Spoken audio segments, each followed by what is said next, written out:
Coming up today on Chargers Talk 4630, we're going to talk about the future of the live calling show and where we go from here after a couple of challenging weeks, right? I want your opinion on whether you'd rather call into the show or join me live on camera so we can talk Chargers football face-to-face. Then we're going to turn our attention to training camp because it's almost here. We'll break down Mike McDaniel's offense, why I believe is going to make life easier for Justin Herbert, and why this offense has the potential to be one of the most exciting we've seen in a long time. We'll also talk about the biggest position battles heading into camp. And before we wrap things up, I'm going to ask you one question that I think every Charger fan should be thinking about. Who's your breakout player heading into training camp? So get settled in. Let's talk some Chargers football. This is Chargers Talk 4630. I'm Stacy. Let's go.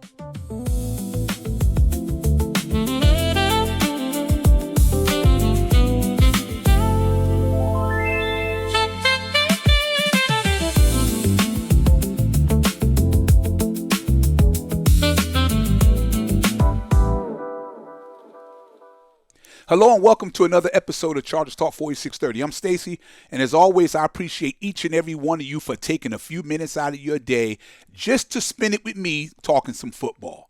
Now, before we get into today's show, I want to take a couple of minutes to address what happened over the last 2 weeks with the live calling shows. First of all, I want to say thank you for your patience. I want to say thank you to everybody who called. Thank you to everybody that waited on hold. Thank you to everybody who watched the show. And I also want to thank everybody who left comments that was encouraging me. Don't get frustrated. Keep going.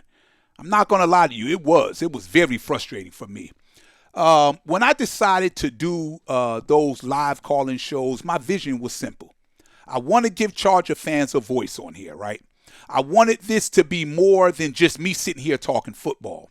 I want all of us to have real football conversations about this team because that's what this channel has always been about. Unfortunately, technology had other plans. Some of you couldn't get through. Some of you did get through. But because of the audio issues, people couldn't hear what you had to say. Believe me when I tell you, nobody was more disappointed than I was because I know some of you took time out of your day just to check me out. But here's the thing. I'm not giving up on it. Matter of fact, I'm going to keep working on it until we get it right because I believe too much in what we're trying to build here. Now, I do want to ask all of you a question. Maybe it's time for me to think out the box a little bit, right? Would you rather continue doing the live calling shows over the phone, or would you rather come on the show live by video and actually sit down and talk Chargers football face-to-face with me? I think that could be a whole lot of fun too, right? Imagine seeing Charger fans from all over the country, all over the world, coming on the show, giving their opinions, talking about the team, debating different topics, and really becoming a part of the community, right? At the end of the day, this channel isn't just about me, it's about us. I want the fans to be a part of what I'm building here, right? So let me know down in the comments which one you would rather see, live phone calls or live video conversations. I really want to hear what all of you think because your opinion does matter. Now, let's talk some football. We all know training camp is almost here. The rookies report on the 23rd, the veterans on the 28th. And I don't know about you, but this is one of my favorite times of the year. This is where expectations begin. This is where jobs are won and careers change. Somebody that we're barely talking about today could be one of the biggest stories coming out of training camp just a few weeks from now, right? Man, I thank God for YouTube and the NFL.com app, right? And the reason why I say that is because of this. You could pull up almost any game to go over. The last several days, I went back and forth and watched a lot of film. And not just any film. I wanted to watch the offenses that Mike McDaniel was heavily involved in with San Francisco, especially the running game that he helped build. And then I went back and forth and I watched what he did as the head coach in Miami. I wanted to get an idea of what the Chargers offense could look like with Justin Herbert under center. I think it was like, I want to say 2019. I believe it was Raheem Mostert. Under Mike McDaniel, he was averaging like 5.7 yards a carry. And the year before that, I think it was Matt Breida. He averaged like 5.4 yards per carry. Everybody talks about what Mike McDaniel did for Tua. They talk about how much he helped him as a quarterback, and rightfully so. Tua plays some really good football under Mike McDaniel. But I think one thing that don't get talked about enough is what happened with the running game. Go back and watch the tape. When Mike McDaniel was in San Francisco helping build that rushing attack, year after year, they were one of the most creative and productive running teams in football. It wasn't just about having talented backs either. It was about the pre-snap motion. It was about the misdirection. It was the angles. It was the blocking schemes, right? It was getting those guards up to the second level and creating running lanes, right? Defenses was constantly guessing, and by the time they figured out what was happening, the running backs was already through the hole. Then he goes to Miami, and what happens? You saw the same philosophy, right? Different players, same system, same commitment to run the football. Now, I know Tyreek Hill and Jalen Waddle was there, but that running game became one of the biggest reasons why that offense was so good and so explosive. It didn't just help the running backs. It helped Tua too. Because once defenses had to respect the run, everything else started opening up in the passing game. So when I say I think the Chargers are going to have one of the better running games in football, I'm not just throwing things out the air. I'm looking at Mike McDaniel's history. Just like Jim Harbaugh, everywhere Mike McDaniel has gone, the running game has been a major part of his offense. He understands when you consistently run the football, you make life a whole lot easier for your quarterback. And if that same philosophy carries over to the Chargers, and I think it will, I think Omarion Hampton, Keaton Mitchell, and this entire running back room have a chance to put together a special season, right? Mike McDaniels want those offensive linemen getting off the ball fast. He want those guards driving defenders backwards, climbing to the second level, and getting on linebackers, opening running lanes, and just giving those backs room to operate, right? And everything works together. The motion, the blocking, the timing, the play design. I think it all serves one goal. That's to make life easier for Justin Herbert. And that's what I love about it. You don't want your quarterback taking unnecessary hits. You don't want him standing back there holding the football, right? You want him to get the ball out. Keep the offense moving. Wear down those pass rushers, because if Justin Herbert is getting that football out in 2.4 seconds, which is what Mike McDaniels keep preaching, those edge rushers can pin their ears back all they want. They're going to get tired of chasing a quarterback that's already gotten rid of the football, right? Now, let's talk about these receivers. I keep hearing people say the Chargers don't have a Jamar Chase. The Chargers don't have a Justin Herbert. And you know what? They're right. They don't. But here's what they do have. They have a room full of talented football players that all bring something different to the table. Collectively, I think this may end up being one of the deepest receiving groups we've had in a long time. We already know what Lat McConkey could do, right? It's not a mystery. We've seen him make plays. We've seen him get open. We've seen him become one of Justin Herbert's most trusted targets, right? Now the question becomes this. Who's going to be the second guy? And I think that's when training camp really gets interesting, right? Because I know a lot of people still judge Quentin Johnston off his rookie season. I don't. And let me tell you why. When Quentin Johnston came out of college, every scouting report I read pretty much said the same thing about him. The talent was there, the athletic ability was there, the size was there, the playmaking ability was there, but they also said he was still raw. He was raw. He still needed time to develop into a polished NFL wide receiver. Now, here's the part I think a lot of people forget. When the Chargers drafted Quentin Johnston, I don't believe the plan was to throw him into the fire right away. The plan, at least the way I looked at it, was for him to come in and learn behind two great veteran receivers in Mike Williams and Keenan Allen. Think about that for a second. If you got Mike Williams on one side and Keenan Allen on the other side, Quentin Johnston would not have to carry the load, right? He gets a chance to learn. He gets a chance to watch two veterans go to work every single day. He gets a chance to develop mentally and physically without the pressure of having to be one of the top targets as a rookie. That's the perfect situation for a young receiver who's still developing, right?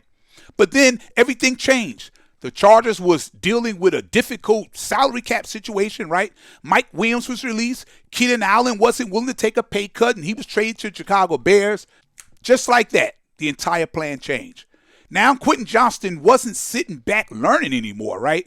Now he was expected to go out there and play a major role before he was really ready. And personally, I think that's one of the biggest reasons why he struggled as a rookie. Not because he didn't have the talent, not because he was a bad draft pick, but because he was asked to do something sooner than the organization originally planned, right? Sometimes circumstances force younger players into situations that they ain't quite ready for. And I think that's exactly what happened with Quentin Johnston. Now, fast forward. What have we seen? We've seen growth. We've seen confidence. We've seen him take a step forward in year 2, right? We've seen him take another step forward in year 3. And to me, that shouldn't surprise none of us. Why? Because the potential was always there. You saw it with TCU. You just go back and look at the film again. The ability was always there. He just needed time. Time to learn, time to develop, and time to adjust to the speed of the National Football League, right? Now you bring Mike McDaniels into the picture. You put Quentin Johnston in that offense. It's built around creating space, creating mismatches, and getting the football into the hands of the playmakers. And I honestly believe we're about to see the best version of Quentin Johnston that we've seen since he entered the league. Really. Now, the pressure is different. This isn't about proving you belong in the NFL anymore. This is about proving you can become one of the difference makers on a football team that has legitimate championship aspirations. And I believe Quentin Johnston is ready for that challenge, right? Now let's talk about Trey Harris. I really like what this guy brings to the table. The physical tools are all there. He's got the size. He's got the strength. He's got the hands. And one thing that don't get talked about enough is his willingness to block when he has to. Greg Roman asked his receivers to do a lot in the running game, and Trey Harris showed he wasn't afraid to get his hands dirty. That tells me a lot about the type of football player he is. But I also saw something else.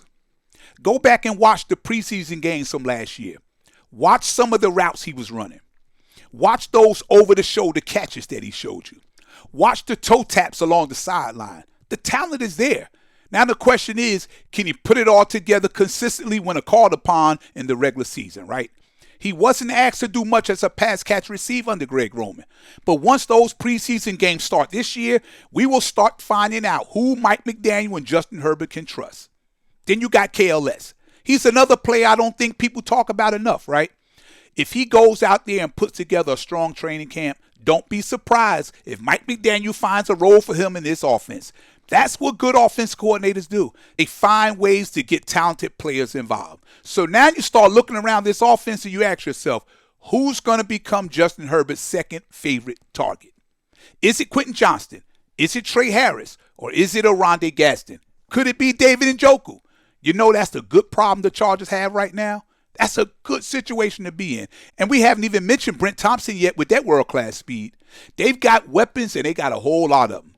They may not have that one superstar receiver, right, that everybody keeps talking about that's around the league. But collectively, they got a whole lot of guys that can make plays. Think about it. You got Brent Thompson, Ladd McConkey, Quentin Johnston, Trey Harris, Oronde Gaston. You got David Njoku. You got KLS. You got Charlie Kolar. And, man, let me tell you something. That's a lot of options for Justin Herbert. And don't sleep on Charlie Kolar either. People see him as a blocking tight end, but if you follow his career, you know this guy can catch the football.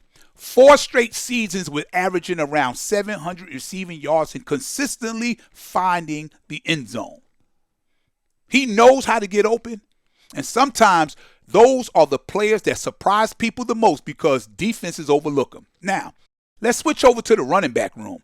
Man, this room is loaded. Let's start with Amari Hampton. If you walked into a laboratory and said, build me the perfect NFL running back, he'd probably walk out looking just like Amari Hampton. He's got the size, the speed, the power. He's got calves like a cow, man. He catches the football out the backfield. He could make people miss an open field. He could run around you. He could run through you. He could run over you. There really isn't much this young man can't do, right? I think the sky's the limit for him. But then right behind him, you got Keaton Mitchell. And really, the only question with Keaton is health. That's it.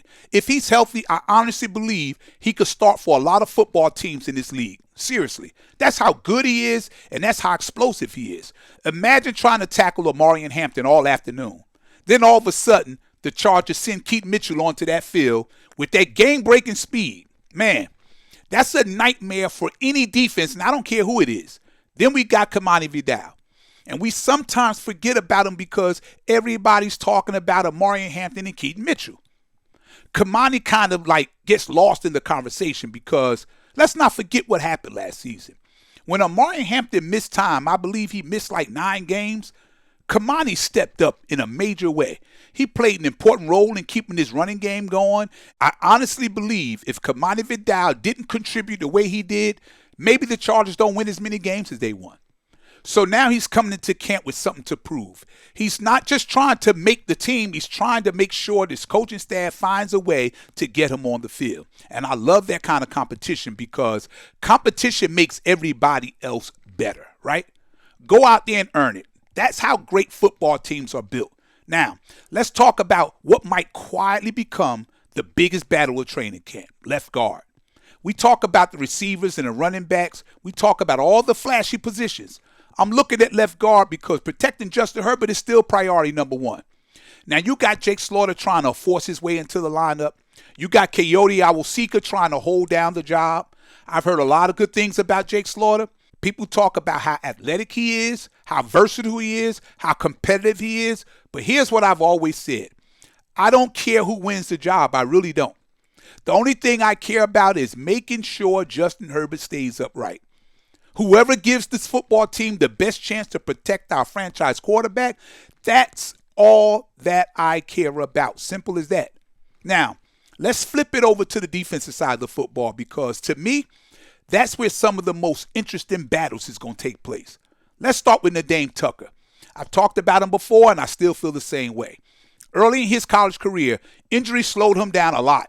It took him some time to really get going, but once Chris O'Leary got his hands on him at Western Michigan, everything started to change. That's when you start seeing the player everybody thought he could become.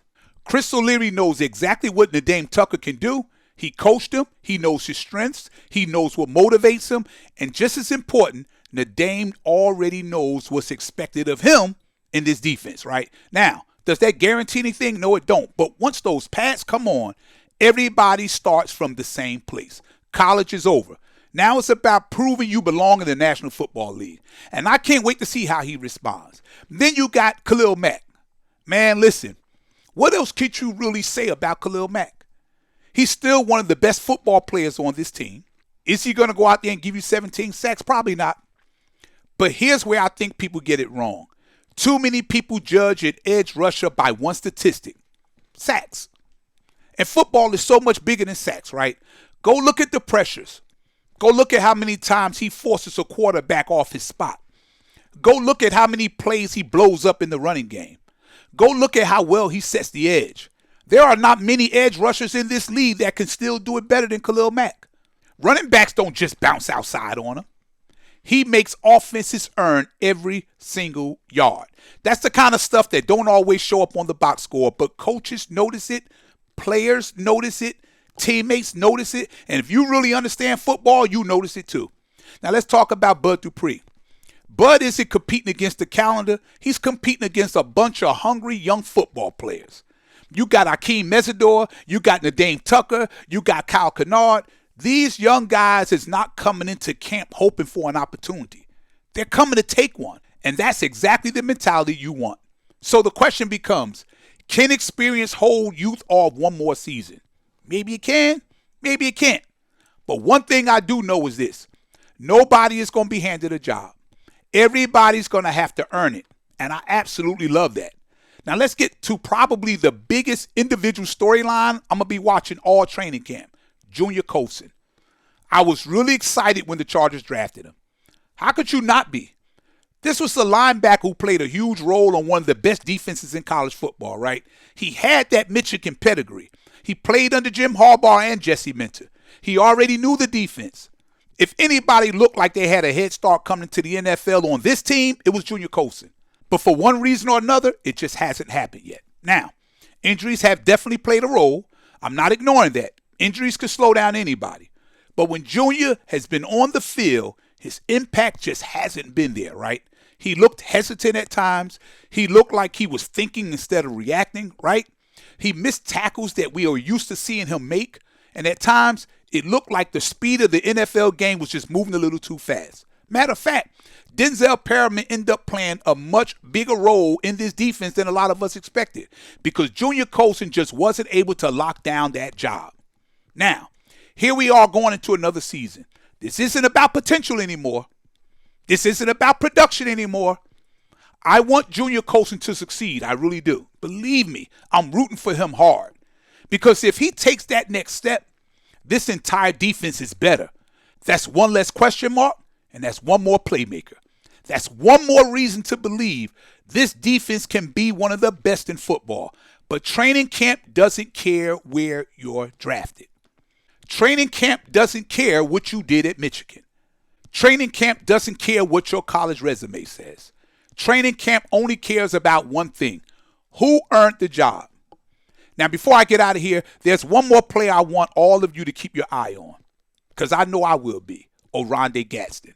I really like what he brings to the table. He's got the size. He's got the athletic ability. He can stretch the field. He creates matchup problems against linebackers and safeties. And I really believe Mike McDaniel is going to find creative ways to get him involved in his offense.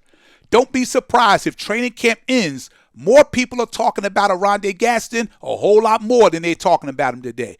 So as we get closer to July 23rd for the rookies and the 28th for the veterans, we're about to find out who's ready. We're about to find out who's going to separate themselves from everybody else. We already know the stars. We know Justin Herbert. We know Khalil Mack. We know Ladd McConkey, right? Those guys have already proven they belong.